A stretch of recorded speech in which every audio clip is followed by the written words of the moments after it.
میری شادی ایک مولانا صاحب سے ہو گئی، لیکن شادی کی رات وہ کمرے میں نہیں آیا اور میں سو گئی۔ صبح ساس سے پوچھا تو کہنے لگیں، تمہارا شوہر تبلیغی جماعت والوں کے ساتھ گیا ہے، کچھ دن بعد واپس آ جائے گا۔ 2 مہینے سے میرا شوہر نہیں آیا اور میں حاملہ ہو گئی۔ ساس نے بدکاری کا الزام لگا کر گھر سے باہر نکال ہی رہی تھی کہ اچانک میرا شوہر آ گیا اور کہنے لگا، اس کے پیٹ میں میرا بچہ ہے کیونکہ میں دلہن بنی بیٹھی تھی اور کافی دیر گزر گئی، لیکن میرا شوہر کمرے میں نہیں آیا۔ میں نے شکر ادا کیا کیونکہ میں چاہتی بھی نہیں تھی کہ وہ میرے کمرے میں یا میرے پاس آئے۔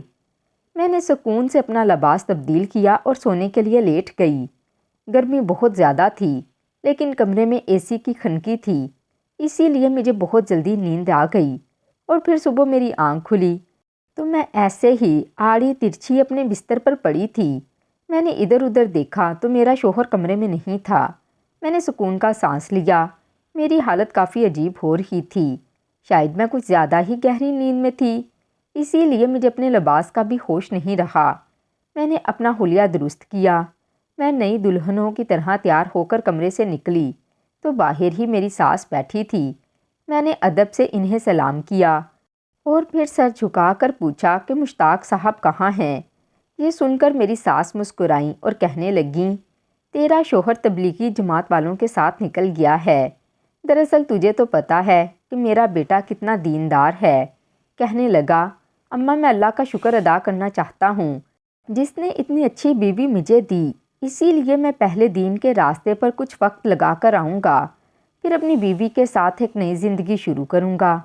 مشتاق 4 مہینے کی جماعت میں نکل گیا، اسی لیے اب تم 4 مہینے سکون سے یہاں گزارو، پھر وہ آئے گا تو میں گاؤں چلی جاؤں گی۔ یہ کہہ کر میری ساس نے میرے لیے ناشتہ لگا دیا اور مشتاق کے چلے جانے کا سن کر میں نے سکون کا سانس لیا۔ کم سے کم 4 مہینے کے لیے میری اس سے جان چھوٹ گئی تھی، کیونکہ میں یہ شادی ہی نہیں کرنا چاہتی تھی۔ یہ شادی کرنا میرے لیے مجبوری تھی، ورنہ مشتاق جیسے مولوی کے ساتھ مجھ جیسی لڑکی کا گزارا کہاں ہونا تھا۔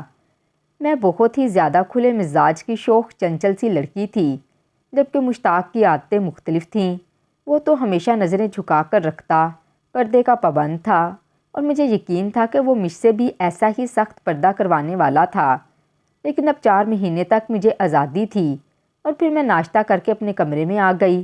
اس گھر میں ٹی وی نہیں تھا اور ٹی وی کے بغیر میرا گزارا نہیں تھا، اسی لیے میں نے موبائل فون اٹھایا اور انٹرنیٹ چلانے لگی۔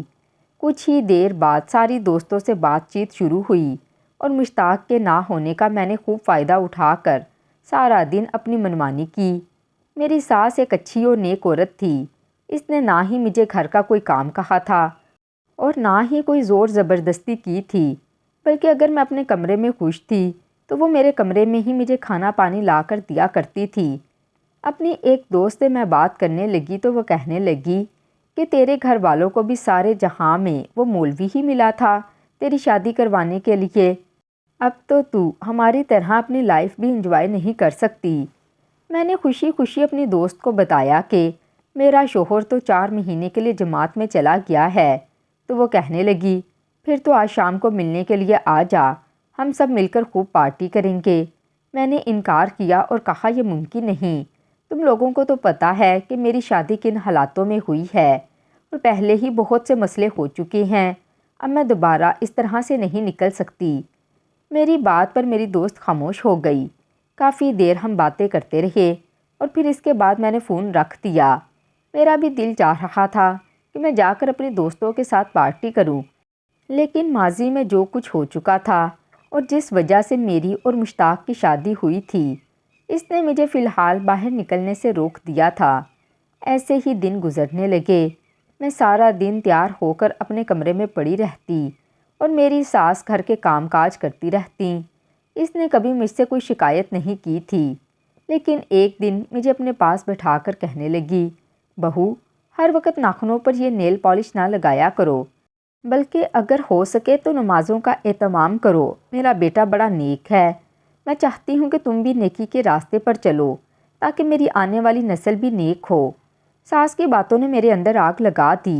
آج نہیں میری نیل پالش سے مسئلہ تھا تو کل کسی اور بات سے بھی مسئلہ ہو سکتا تھا۔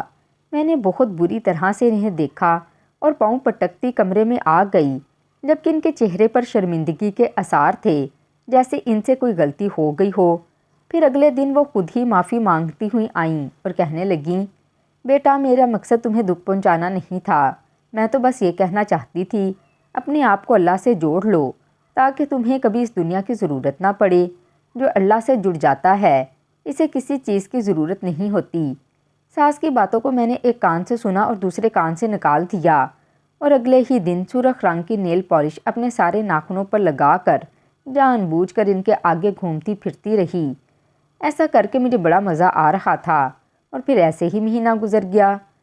مشتاق کے بغیر میں نے خوب منمانیاں کی تھیں، اپنے دوستوں سے ملنے بھی گئی، اور حیرت کی بات یہ تھی کہ میری ساس نے مجھ پر کوئی روک ٹوک بھی نہ لگائی۔ ایک مہینے بعد ہی اچانک ہی میری طبیعت بہت زیادہ خراب ہونے لگی۔ ہر وقت جی متلاتا، کبھی الٹی محسوس ہوتی تو کبھی چکر آتے۔ میں نے اپنی حالت اپنی ساس سے چھپائی، کیونکہ مجھے خود بھی سمجھ نہیں آ رہی تھی کہ مجھے کیا ہو رہا ہے۔ لیکن پھر ایک دن میری ساس کو خود اندازہ ہو گیا، جب ان کے سامنے ہی چائے کا کپ دیکھ کر مجھے کہہ آنے لگی تو وہ چونک اٹھیں اور کہنے لگیں، بہو کچھ دنوں سے دیکھ رہی ہوں تم بہت نڈھال ہو، طبیعت بھی ٹھیک نہیں رہتی، سب ٹھیک تو ہے؟ میں نے انہیں بتا دیا کہ میری طبیعت ٹھیک نہیں۔ یہ سن کر وہ پریشان ہو گئیں، کہنے لگیں، پہلے ہی مجھے بتاتی تو میں تمہیں ڈاکٹر کے پاس لے کر جاتی۔ مشتاق نہیں ہے تو تم میری ذمہ داری ہو، وہ آ کر کیا کہے گا کہ میری اماں نے میری بیوی کا خیال بھی نہیں رکھا۔ اور پھر میری ساس زبردستی مجھے قریبی لیڈی ڈاکٹر کے پاس لے گئی۔ اس نے میری حالت دیکھی تو کچھ ٹیسٹ لکھ دیے، اور جب رپورٹ آئی تو میرے قدموں تلے سے زمین ہی نکل گئی، کیونکہ میں امید سے ہو چکی تھی۔ اس بات کو سن کر میری ساس بری طرح سے اچھل پڑی۔ وہ ڈاکٹر سے کہنے لگی، ایسا ممکن نہیں ہے، میرا بیٹا تو شادی کے فوراً بعد ہی چلا گیا تھا اور ابھی تک لوٹ کر بھی نہیں آیا، پھر میری بہو کیسے حاملہ ہو سکتی ہے؟ یہ سن کر ڈاکٹر کہنے لگی، یہ تو آپ اپنی بہو سے پوچھیں، مجھے کیا معلوم کہ آپ کی بہو نے کیا گل کھلایا ہے۔ اور پھر اس نے کچھ دوائیں لکھ کر پکڑا دیں۔ میری ساس سارے رستے تو خاموش رہی، لیکن گھر پہنچتے ہی وہ مجھ سے سوال جواب کرنے پر اتر آئی تھی۔ وہ جاننا چاہتی تھی کہ یہ بچہ کس کا ہے، اور میں حیرت سے ان کی شکل دیکھ رہی تھی۔ پہلی بار میں نے ان کا بدلا ہوا مزاج دیکھا۔ وہ جو بہت ہی نرم اور معصوم سی تھیں، ایک دم ہی بہت زیادہ خونخوار ہو رہی تھیں۔ غصے سے ان کا چہرہ سرخ ہو چکا تھا، اور وہ کہنے لگیں، میں سب کچھ برداشت کر سکتی ہوں، لیکن یہ اپنی نسل برباد نہیں کر سکتی۔ میرا بیٹا بہت نیک اور دیندار ہے، لیکن میں نے سوچا بھی نہیں تھا کہ اس کے نصیب میں تم جیسی بدکار لڑکی لکھی ہوگی۔ بتاؤ یہ کس کا بچہ ہے؟ میرے بیٹے کے پیچھے تم نے یہ کیا کیا ہے؟ میں تو خود انجان تھی کہ یہ سب کیسے ہو گیا، اسی لیے میں نے اپنی ساس کے آگے ہاتھ جوڑ دیے اور کہا، میں نہیں جانتی کہ یہ کس کا بچہ ہے، مجھے تو خود علم نہیں۔ میری ساس چیخنے چلانے لگی، کہنے لگی کہ میں ایک ایسی لڑکی کو اپنے گھر نہیں رکھ سکتی جو شوہر کے پیچھے اس کی عزت نہ بچا سکے۔ اور پھر میری ساس دھکے دے کر مجھے گھر سے نکالتے ہوئے وہ بات کہہ گئی جسے سن کر میں شرم سے پانی پانی ہو گئی۔ میری ساس کہنے لگی، تمہیں کیا لگتا ہے کیا مجھے تمہارے ماضی کے بارے میں کچھ پتہ نہیں؟ میں اور مشتاق تمہارے بارے میں سب کچھ جانتے تھے، لیکن پھر بھی ہم نے تمہیں اس گھر کی بہو بنایا تاکہ تمہیں عزت سے جینے کا موقع ملے۔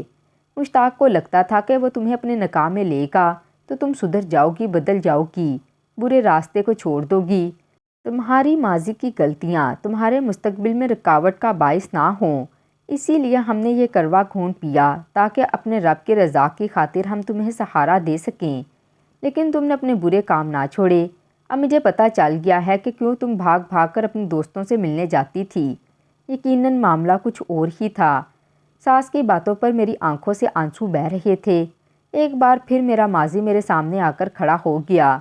یہ سچ ہے کہ کچھ گناہ کبھی انسان کا پیچھا نہیں چھوڑتے، اور اسے ساری زندگی ان گناہوں پر پچھتانا پڑتا ہے۔ شادی سے پہلے مجھ سے بھی ایسا ہی ایک گناہ ہوا تھا، جس کی وجہ سے میری شادی حاجی مشتاق صاحب سے ہوئی تھی، اور اب پھر وہی گناہ میرے سامنے کھڑا ہو کر مجھے برباد کر رہا تھا۔ میں نے روتے ہوئے اپنی ساس کو یقین دلانا چاہا کہ میں بدکار نہیں ہوں، لیکن انہیں میری باتوں پر کیسے یقین آتا؟ میری بدکاری کی گواہی تو میرے محلے کا ایک ایک شخص دیا کرتا تھا۔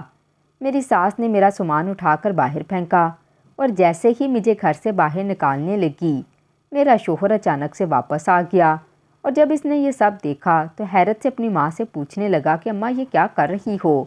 میں تو اپنی بیوی کو تمہارے بھروسے چھوڑ کر گیا تھا، تو تم اس کے ساتھ ایسا سلوک کیوں کر رہی ہو؟ میں نے سر شرم سے جھکا لیا۔ میں جانتی تھی کہ اب یہ سچ میرے شوہر کو پتہ چلے گا اور پھر وہ مجھے طلاق دے دے گا۔ اس بات کا مجھے خوف بھی محسوس ہو رہا تھا۔ بھلے ہی یہ شادی میں نے اپنی مرضی سے نہ کی تھی، لیکن مجھے شادی کے اس رشتے کی ضرورت تھی، اور پھر میری ساس نے وہی بات میرے شوہر کے سامنے دہرا دی جو ڈاکٹر نے کہی تھی۔ یہ سن کر میرے شوہر نے ایک ایسی بات کہی کہ میرے قدموں تلے سے زمین ہی نکل گئی۔ میرا نام پاکیزہ ہے، لیکن مجھ پر اپنے نام کا اثر نہیں پڑا۔ میں اپنے نام کی طرح پاکیزہ نہیں تھی، بلکہ شروع سے ہی میں بہت آزاد مزاج اور باقی قسم کی لڑکی تھی۔ اپنے ماں باپ کے خلاف جا کر ہر فیصلہ لیا کرتی اور اپنی دوستوں کے ساتھ خوب گھومتی پھرتی۔ میں زندگی کو جینا چاہتی تھی، اور میری نظر میں زندگی جینا اسی کو کہتے تھے کہ انسان اپنی مرضی سے جہاں چاہے گھومے پھرے اور اس پر کسی طرح کی کوئی پابندی نہ ہو۔ خوبصورتی مجھ پر ٹوٹ کر برسی تھی، اور اسی خوبصورتی کا فائدہ اٹھا کر میں نے ہمیشہ لڑکوں سے دوستیاں کیں، اور میں اس بات پر بہت فخر محسوس کرتی تھی کہ میں جس لڑکے کو نظر بھر کر دیکھتی وہ لڑکا میرا دیوانہ ہو جاتا اور پھر میرے لیے اپنا آپ لٹانے کو بھی راضی ہوتا۔ میں لڑکوں کو نہ صرف دوست بناتی تھی بلکہ انہیں استعمال کرتی، ان کے پیسوں پر عیاشی کرتی اور بدلے میں ان کے ساتھ گھوم پھر کر انہیں خوش کرتی۔ میری ماں کو میری حرکتوں کا علم تھا۔ اس نے ہمیشہ مجھے روکنا چاہا، سمجھانا چاہا اور غلط صحیح بتانے کی کوشش کی، لیکن میں اپنی ماں کی بھی نہیں سنتی تھی۔ میں نہ صرف چھوٹی اور لاڈلی تھی بلکہ بہت ضدی بھی تھی۔ پھر میری زندگی میں شاہ میر آیا۔ وہ ایک خوبصورت اور امیر لڑکا تھا جو مجھ پر فدا ہو گیا۔ میں نے اس کے ساتھ خوب دل لگی کی اور وہ مجھ پر پیسے لٹانے لگا۔ مجھے اپنے ساتھ ریسٹورنٹ لے کر جاتا، اچھے سے اچھا کھانا کھلاتا، خوب مہنگی شاپنگ کرواتا، اور میں بھی اس کے پیسوں پر عیاشی کرتی۔ پھر ایک دن وہ زبردستی مجھے ہوٹل لے گیا اور وہاں اس نے مجھے استعمال کرنے کی کوشش کی۔ جیسے تیسے عزت بچا کر میں واپس لوٹ آئی، لیکن اس نے اپنی اور میری وہ تصاویر جو میں نے کبھی ایسے ہی کھنچوائی تھیں انہیں وائرل کر دیا۔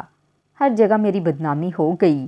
میرے ہی گھر والوں کے پاس میری تصویریں آنے لگیں تو میری بھابھی نے بہت ہنگامہ کھڑا کیا۔ محلے والے آ کر ہم پر تھو تھو کرنے لگے۔ ان تصویروں میں کوئی بھی ایسی ویسی بات نہیں تھی، لیکن چونکہ میں ایک لڑکے کے ساتھ موجود تھی اسی لیے ہر کوئی جاننا چاہتا تھا کہ وہ لڑکا کون ہے۔ میں نے شاہ میر سے رابطہ کیا اور اسے اس کی محبت کا واسطہ دے کر کہا کہ میرے لیے رشتہ بھیج دے تاکہ یہ معاملہ ختم ہو، تو وہ خوب ہنسا اور کہنے لگا، تم جیسی لڑکی سے شادی کون کرتا ہے؟ میرا دماغ خراب ہے جو میں اتنی بے حیا لڑکی سے شادی کروں گا۔ اس کی بات سن کر میرے ہوش ٹھکانے آ گئے۔ پہلی بار کسی لڑکے نے مجھے آئینہ دکھایا تھا اور بتایا تھا کہ میری حیثیت کیا ہے۔ اس کے نزدیک میں محض دل لگی کا سامان تھی جس کے ساتھ وہ وقت گزارنا چاہتا تھا۔ وہ کہنے لگا، اگر تم مجھے اس دن خوش کر دیتی تو میں یہ سب نہ کرتا، لیکن اب تمہیں سزا بھگتنی پڑے گی۔ میں نے اتنے بڑے ہوٹل کا روم بک کروایا تھا جتنی تمہاری اوقات بھی نہیں۔ شاہ میر نے مجھے ذلیل کر کے فون کاٹ دیا۔ میں سب کی نظروں میں گر گئی۔ میری وجہ سے میری بہن کے سسرال والوں نے ان پر زندگی تنگ کر دی۔ ہر کوئی مجھے بدکار ٹھہرا رہا تھا، جبکہ سچ تو یہ تھا میں اپنی عزت بچا کر بھاگی تھی، لیکن کہیں نہ کہیں غلطی میری بھی تھی۔ میں ایک نامحرم کے ساتھ تعلق میں تھی اور اسی لیے تو اسے موقع ملا تھا کہ اس نے مجھے برباد کر کے رکھ دیا۔ لیکن اتنا کچھ ہونے پر بھی مجھے عقل نہیں آئی، اور جب میرے گھر والوں نے میری شادی کی بات کی تو میں نے صاف انکار کر دیا کہ میں ابھی شادی نہیں کرنا چاہتی، مگر میرے ابا نے مجھے اپنی عزت کا واسطہ دیا اور کہنے لگے کہ مجھے بڑی بیٹیوں کا گھر بھی بچانا ہے، وہ اپنے سسرال میں بہت مشکل زندگی گزار رہی ہیں، تو رخصت ہو جائے گی تو ہمارا جینا آسان ہو جائے گا۔ پہلے ہی تیری ضد اور ہٹ ڈرمی نے ہمیں اس مقام پر لا کر کھڑا کر دیا ہے۔ اور پھر جب میری شادی کا ذکر نکلا تو کوئی میرے لیے رشتہ بھیجنے کو تیار نہ ہوا۔ وہ لوگ جو پہلے اپنے بیٹوں کے لیے بار بار ہمارے گھر کا چکر کاٹتے تھے، انہوں نے تو صاف میرے منہ پر تھوک دیا اور کہہ دیا، ایسی خوبصورتی کا کیا کرنا جو بدکاری پر منحصر ہو۔ میرا بھائی میرا چہرہ نہیں دیکھ رہا تھا، اس کے دفتر کے لوگوں نے میری تصاویر اسے دکھائیں اور وہ بہت زیادہ شرمندہ تھا۔ پھر جب میرے رشتے کو لے کر اماں ابا بہت زیادہ پریشان رہنے لگے تو ایک دن خود بخود میرے لیے ایک رشتہ آ گیا جس کے بارے میں نے سنتے ہی صاف انکار کر دیا۔ دراصل میرے بھائی کے 2 بچے تھے جنہیں پڑھانے کے لیے مولانا صاحب یعنی مولوی مشتاق صاحب ہمارے گھر آیا کرتے تھے اور انہوں نے ہی اپنی اماں کو میرا رشتہ دے کر بھیجا تھا۔ میں نے صاف کہہ دیا کہ میں ایک ایسے مولوی سے شادی نہیں کر سکتی جو مجھے پردے میں قید کر دے گا۔ پھر مجھے تو وہ بڑی عمر کا بھی لگتا تھا، لیکن ابا کہنے لگے تیرے لیے اس وقت رشتہ آ جانا ہی بڑی بات ہے۔ وہ مولوی سیدھا سادہ سا آدمی ہے، شاید ابھی اس کے پاس تیری تصاویر نہیں گئیں، بہتر یہ ہے کہ اسے تیری سچائی پتہ چلے، ہم پہلے ہی تجھے رخصت کر دیتے ہیں۔ پھر اماں نے اپنا دوپٹہ میرے قدموں میں رکھ دیا اور کہنے لگی اگر تو نے شادی کے لیے ہاں نہیں کی تو میں مر جاؤں گی۔ اور پھر اماں ابا کی خاطر میں نے حامی بھر لی، لیکن اب بھی میں ایک مولوی سے شادی کرنے پر خوش نہیں تھی۔ مولوی مشتاق اور ان کی اماں سیدھے سادے سے لوگ تھے، انہوں نے سادگی سے ہی نکاح کیا اور مجھے رخصت کروا کر لے گئے۔ اور پھر جب شادی کی رات مشتاق صاحب کمرے میں نہ آئے تو میں بہت خوش ہوئی کہ چلو میری اس بے جوڑ رشتے سے جان چھوٹی۔ پھر مجھے پتہ چلا کہ وہ 4 مہینے کے لیے چلے گئے ہیں تو میں نے پوری طرح ہی سکون کا سانس لیا، مگر اس کے بعد جو بھی ہوا اس نے میرے ہوش اڑا دیے کہ میں کیسے حاملہ ہوئی، مجھے تو خود بھی خبر نہیں، اور اب میری ساس نے میرے ماضی کو نکال دیا تھا اور وہ اور مولوی صاحب سب کچھ جانتے تھے، اس کے باوجود بھی انہوں نے مجھے اپنایا۔ یہ سن کر میں ہکا بکا رہ گئی، مجھے اپنی ساس اور شوہر کی قدر آ گئی، جبکہ میرے سکے بھائی نے بھی مجھ سے منہ موڑ لیا تھا۔ مولوی مشتاق صاحب نے مجھے اپنے نام کی عزت دی، لیکن اب بہت دیر ہو چکی تھی کیونکہ میرے سیاہ کارنامے میرے منہ پر مار دیے گئے اور میں رو رہی تھی۔ اور پھر مشتاق صاحب گھر لوٹ آئے اور یہ سب دیکھ کر انہوں نے ایک ایسی سچائی بیان کی جسے جان کر میں دھنگ رہ گئی، کیونکہ انہوں نے کہا یہ بچہ میرا ہے اور اس کا باپ میں ہوں۔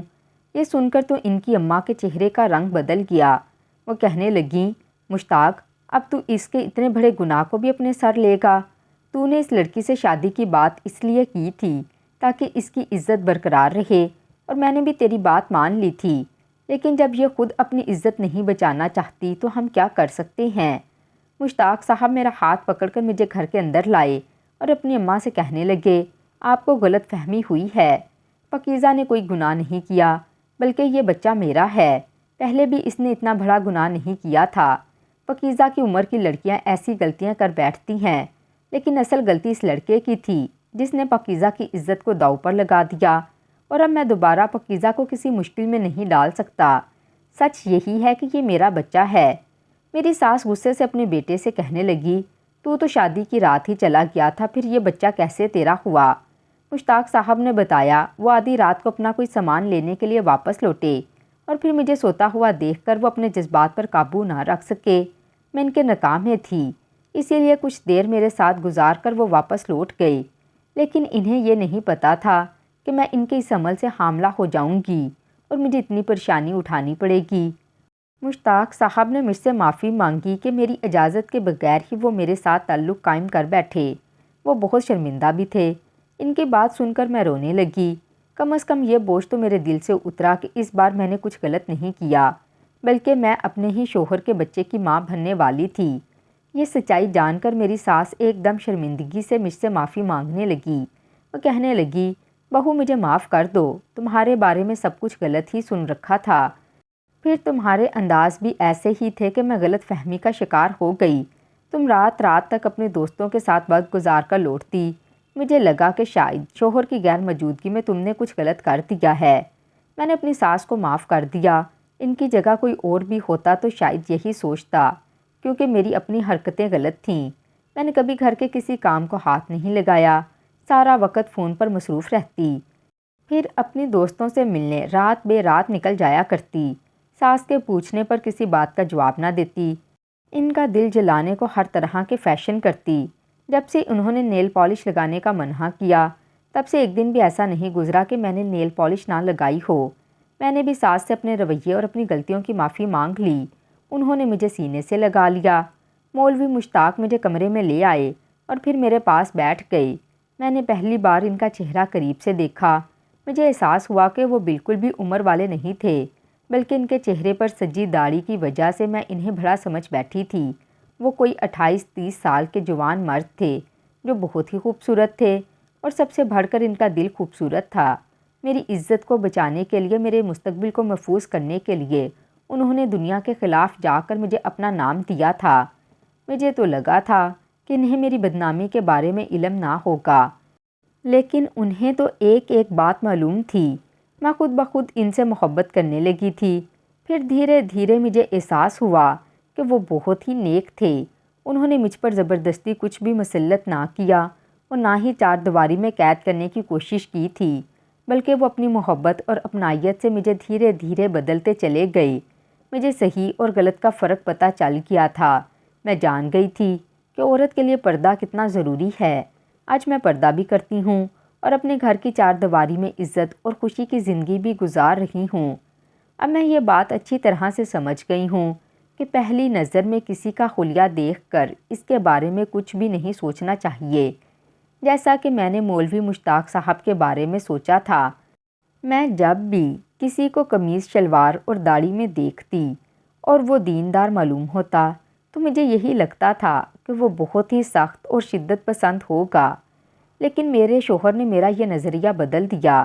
وہ تو بہت ہی نرم مزاج اور محبت کرنے والے تھے۔ انہوں نے جس طرح مجھے عزت دی تھی، میں حیران رہ گئی۔ اسی لیے آج میں سب لڑکیوں کو یہی کہنا چاہوں گی کہ غیر لڑکوں کے چکروں میں اپنی زندگی برباد نہ کریں، کیونکہ لڑکوں کا تو کچھ نہیں جاتا، لیکن ہم لڑکیاں پوری زندگی کے لیے برباد ہو کر رہ جاتی ہیں۔ ہر کسی کا مقدر میرے جیسا نہیں ہوتا، جسے مشتاق صاحب جیسا شریف اور عزت دار مرد مل جائے۔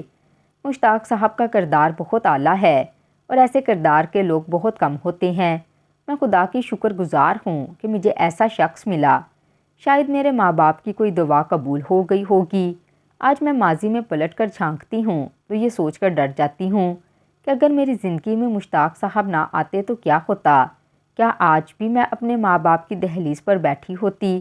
کیا میری وجہ سے میری بہنیں ساری زندگی تانے سنتیں؟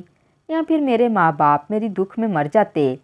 بہت کچھ غلط ہو سکتا تھا، لیکن اللہ نے میرے نصیب میں مشتاق صاحب کو لکھ کر میری دنیا بدل دی تھی، اور میں آج اپنی خوش قسمتی پر ناز کرتی ہوں۔ ایک بیٹے کی ماں ہوں جو حافظ قرآن بن رہا ہے۔ میں اسے بھی دین کے راستے پر چلاؤں گی، اور میری دعا ہے کہ وہ بھی اپنے باپ کی طرح نیک اور عزت دار بنے اور دوسروں کی عزتوں کو سنبھالنے والا بنے۔ جس طرح اللہ ہمارا پردہ رکھتا ہے، ہمارے عیب چھپاتا ہے، ہمیں بھی دوسروں کے عیبوں پر پردہ ڈالنا چاہیے۔ میں اپنے بچے کو یہی تربیت دوں گی، کیونکہ میری ساس نے میرے شوہر کو یہی تربیت دی تھی، اور اسی وجہ سے آج میں اپنے گھر آباد ہوں۔